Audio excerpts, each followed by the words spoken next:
صلی اللہ رسول الکریم اما بعد فاعوذ باللہ من الشیطان الرجیم بسم اللہ الرحمن الرحیم فإن لم تفعلوا ولن تفعلوا فاتقوا النار التي وقودها الناس والحجارة أعدت للكافرين صدق اللہ العظیم۔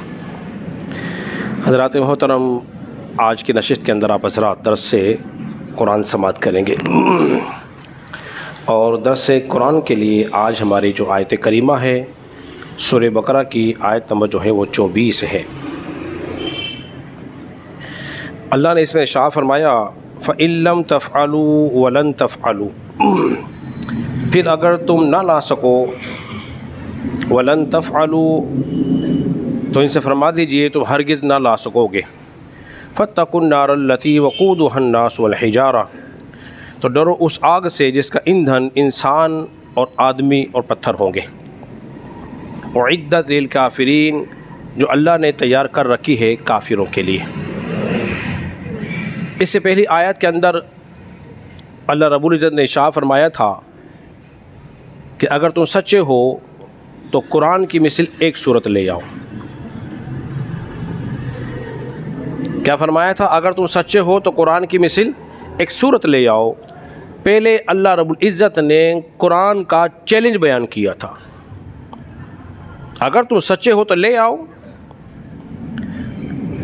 پھر یہ کہا گیا کہ تم قرآن کی مثل کو کتاب لے آؤ، سورہ قصص کے اندر تھا۔ جو یہ بھی نہ کر سکے تو پھر ان سے کہا کہ تم سورہ ہود کے اندر تم 10 سورتیں لے آؤ۔ وہ یہ بھی نہ کر سکے، پھر کہا تم اس جیسی ایک سورت لے آؤ۔ سورہ یونس کے اندر کہا، پھر سورہ بقرہ کی آیت نمبر 23 کے اندر بھی آ گیا۔ تو اب فرمایا جا رہا ہے فَإِن لَّمْ تَفْعَلُوا، تم نہ لا سکو گے، وَلَن تَفْعَلُوا، تم ہرگز نہ لا سکو گے۔ پہلے چیلنج تھا، اب پیش گوئی کی جا رہی ہے کہ تم کتنی بھی جستجو، محنت، لگن، کوشش کر لو، تم قرآن کی مثل ہرگز نہ لا سکو گے، تم قرآن کی مثل ہرگز نہ لا سکو گے۔ حضرات محترم، قرآن کے 2 اعجاز معلوم ہوئے۔ پہلا اعجاز کیا تھا؟ مثل نہیں ہوگی۔ دوسرا یہ قیامت تک کوئی نہیں لا سکتا۔ پیش گوئی ہو رہی ہے، غیبی خبر دی جا رہی ہے، اللہ کہہ رہا ہے تم کتنی محنت کر لو، جستجو کر لو، سب کو ملا لو، تم اس کی مثل نہیں لا سکتے۔ یہ قرآن کا عجیب معجزہ تھا۔ اللہ تبارک و تعالیٰ نے مختلف پیغمبروں کو معجزات دیے ہیں۔ کسی نبی کو اللہ نے 2 معجزے دیے، کسی کو 3 دیے، کسی کو 4 دیے۔ حضرت موسیٰ علیہ السلام کو اللہ رب العزت نے 9 معجزات عطا فرمائے۔ کتنے دیے؟ 9۔ اور رسول اللہ صلی اللہ علیہ وسلم کو 6000 معجزات عطا فرمائے۔ 6000 معجزات۔ اور حیرت کی بات یہ کہ جتنے نبی دنیا میں آئے ہیں، جو معجزات جن کو ملے، ان میں سے کسی بھی نبی کا کوئی معجزہ اس وقت دنیا میں موجود نہیں ہے سوائے رسول اللہ صلی اللہ علیہ وسلم کی ذات اقدس کے، کہ آپ کا معجزہ اس دنیا میں موجود ہے۔ اور وہ اس معجزے کو جاہل سے جاہل، مسلمان اور کافر بھی اس معجزے کو دیکھتا ہے، پڑھتا بھی ہے۔ وہ کیا ہے؟ وہ قرآن مجید فرقان حمید ہی ہے۔ ایسا معجزہ ہے جس میں رد و بدل نہیں ہے، وہ ہدایت والی کتاب ہے۔ فرمایا جا رہا ہے تم ہرگز نہیں لا سکو گے، وقودها الناس، فاتقوا النار التي وقودها الناس، تو پھر اس آگ سے ڈرو جس کا ایندھن انسان اور پتھر ہوں گے۔ اب ڈرایا جا رہا ہے کافر، ڈر جاؤ، ایمان لے آؤ اور بچا لو خود کو اس آگ سے۔ یعنی کہ کافروں کو کیا چیز بچا سکتی ہے؟ بولیے، ایمان بچا سکتا ہے۔ کس سے؟ جہنم سے۔ اعدت للکافرین، اس لیے کہ اللہ نے جہنم کو کس کے لیے تیار کیا ہے؟ کافروں کے لیے، مسلمانوں کے لیے نہیں تیار کیا۔ اگر تم ایمان لے آئے تم بچ جاؤ گے۔ اور اسی طرح مسلمانوں کو بھی کہا ہے، اللہ رب العزت نے مسلمانوں کو بھی کہا ہے۔ کافروں کی بات بھی سن لی، اب مسلمانوں کی بات بھی سن لیجئے۔ یہ سورہ تحریم ہے اور اس کی آیت نمبر جو ہے وہ 6 ہے۔ اللہ نے فرمایا یا ایھا الذین آمنو، اے ایمان والو، قو انفسکم واہلیکم نارا، تو اے ایمان والو بچاؤ خود کو بھی اور اپنے گھر والوں کو بھی۔ اللہ کس سے بچائیں؟ اللہ فرما رہا ہے بچاؤ خود کو بھی گھر والوں کو بھی۔ وقودھا الناس والحجارہ، اس جہنم کی آگ سے بچاؤ جس کا ایندھن انسان اور پتھر ہوں گے۔ کون ہوں گے؟ پتھر ہوں گے۔ اب اس کی ایک منظر کشی اللہ نے قرآن مجید فرقان حمید میں بیان فرمائی، وہ کیا ہوگی؟ فرمایا علیہا ملائکۃ غلاد شداد لا یعصون اللہ ما امرہم، اور اس پر جہنم پر سخت کڑے طاقتور فرشتے موجود ہیں،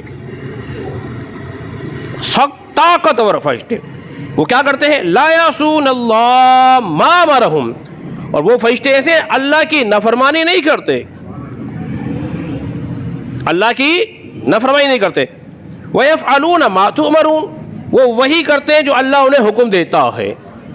تو اب بتایا جا رہا ہے اے کافروں تم بچ جاؤ، خود کو بچا لو اس آگ سے جس کا ایندھن انسان اور پتھر ہوں گے۔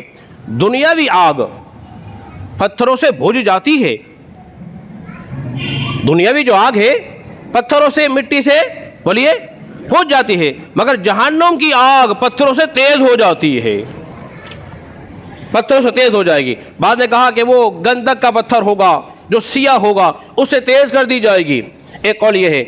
اور دوسرا قول یہ ہے وہ بت جن کی وہ عبادت کرتے تھے ان کو جہنم میں ڈالا جائے گا، ان کے ساتھ ہی، بطور سزا کے نہیں ہوگا، جہنم کو تیز کرنے کے لیے ہوگا، عبرت کے لیے ہوگا۔ دیکھو تم بھی جا رہے ہو، اور یہ پتھر کی مورتیاں جن کو تم خدا مانتے تھے، جن کے آگے تم سر اور پیشانی کو جھکا دیا کرتے تھے، دیکھو ان کا انجام کیا ہو رہا ہے۔ تم بھی جہنم میں اور تمہارے خدا بھی جہنم میں ہے، تو لہذا اگر تم ان کی پوجا نہ کرتے اور اللہ کو مانتے تو آج تم یہاں نہیں ہوتے، آج تم یہاں نہیں ہوتے۔ دنیا کی آگ اور جہنم کی آگ میں کیا فرق ہے یہ بتا دیتا ہوں۔ بعض ہمارے شعراء نعت گو شاعر، آ کر اس کو دیکھو نا، نعت گو شاعر بنا ہوا ہے، بس دو چار نعتیں اس نے لکھنی شروع کی، انشا جو آیا اس نے دے مارنا شروع کیا، علماء سے پوچھتے نہیں، ان سے اپنے اشعار کی تحقیقات کراتے نہیں، وہ اتنا جری ہو جاتا ہے کہ جہنم کو چیلنج کر رہا ہے۔ میں ایک جلسے میں گیا تقریر کرنے کے لیے، اس نے ایک شعر پڑھا، اب مجھے شعر تو پورا یاد نہیں ہے لیکن اس کا مفہوم مجھے ضرور یاد ہے۔ کہہ رہا ہے جہنم تو مجھے جلا کے دیکھ، میں تیرے چراغ پہ ہاتھ رکھتا ہوں، میں غوث کا مرید ہوں، مجھے جلا کے دیکھ، ایسا اس نے کوئی شعر کہا۔ تو میں نے اس کو کہا بعد میں نے کہا صاحب یہ شعر پڑھ رہے تھے، جہنم کو چیلنج کر رہے تھے، جبکہ رسول اللہ نے جہنم سے پناہ مانگی، رسول اللہ صلی اللہ علیہ وسلم نے جہنم سے پناہ مانگی اور اپنی امت کو ڈرایا کہ جہنم سے ڈرتے رہو۔ اس لیے حضور فرماتے جو میں نے دیکھا ہے اور تم نے نہیں دیکھا، اور اگر وہ تم دیکھ لیتے وہ منظر تو تم ہنستے کم اور روتے زیادہ۔ وہ منظر جو رسول اللہ نے دیکھا ہے، فرمایا تو تم ہنستے کم اور روتے زیادہ، اور یہ چیلنج کر رہا ہے۔ میں نے کہا بھائی آ جاؤ تھوڑی دیر کے لیے، جہنم کس نے دیکھی وہ تو بعد کی بات ہے، ابھی ہم چراغ جلاتے ہیں، موم بتی جلاتے ہیں، ذرا 10 منٹ کے لیے ہاتھ رکھ دو تو لگ پتہ جائے، پتہ پڑ جائے گا۔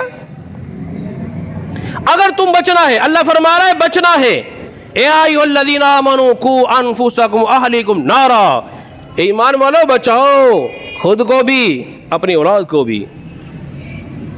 تو جو جہنم کی آگ ہے وہ اس دنیاوی آگ سے 70 گنا تیز ہے۔ کتنی گنا تیز ہے؟ 70 گنا، اور یہ اس کا ایک حصہ ہے، 1%۔ سگریٹ کی آگ، سگریٹ کا دھواں ہم سے برداشت نہیں ہوتا۔ میرے نوجوان بھائیوں، میرے دوستوں، بزرگوں، بتاؤ جہنم کی آگ ہم کیسے برداشت کر سکتے ہیں؟ تو لہذا اپنے اعمال کو آج سے سنوار لو۔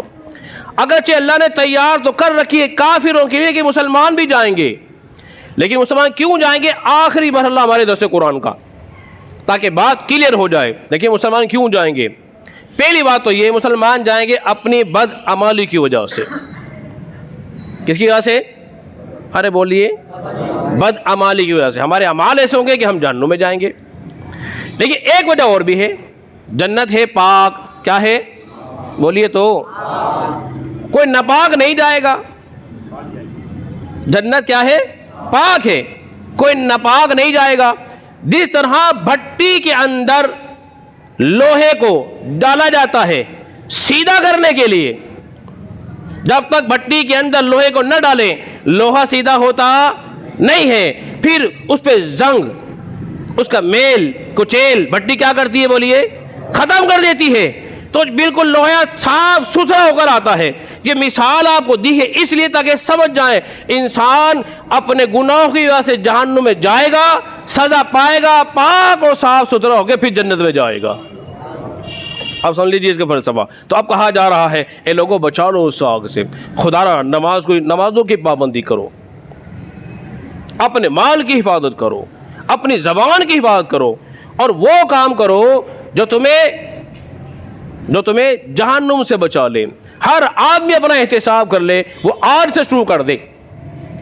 بہت قیمتی لفظ آپ کے لیے کہہ رہا ہوں، خدا را اس کو اپنی دل کی تختی پہ لکھ لیجئے۔ ہر روز ڈیلی اپنا احتساب کریں، آج بتاؤ میں نے کتنے کام ایسے کیے ہیں جس سے اللہ راضی ہوا ہوگا، آج میں نے کتنے کام ایسے ہیں جس سے اللہ ناراض ہو گیا ہوگا۔ اگر کہیں اللہ ناراض ہو جائے تو دیکھیے میں بتا دیتا ہوں، اگر اللہ ناراض ہو گیا تو پرچی نہیں آ جائے گی، اوپر سے کوئی فیکس نہیں آ جائے گا کہ اللہ ناراض ہو گیا ہے، یا کوئی فیکس نہیں آ جائے گا اللہ خوش ہو گیا ہے۔ تمہاری اپنی اندر کی کیفیات ہونی چاہیے۔ تو لہذا احتساب کرنا شروع کر دو کہ وہ اعمال کریں جس سے تمہارا رب راضی ہو جائے، اور اعمال کو خراب ہونے نہ دو، ریا سے، دکھاوے سے، غرور سے، تکبر سے، کسی کو حقیر نہ جانو، اور صحیح معنی میں مسلمان بن کے رہو، اس لیے کہ مسلمان وہی ہے جس کی زبان اور ہاتھ سے دوسرا مسلمان محفوظ ہے۔ اللہ رب العزت کے بارگاہ میں دعا کرے خالق کائنات ہم سب کو سمجھنے اور عمل پیرا ہونے کی توفیق عطا فرمائے۔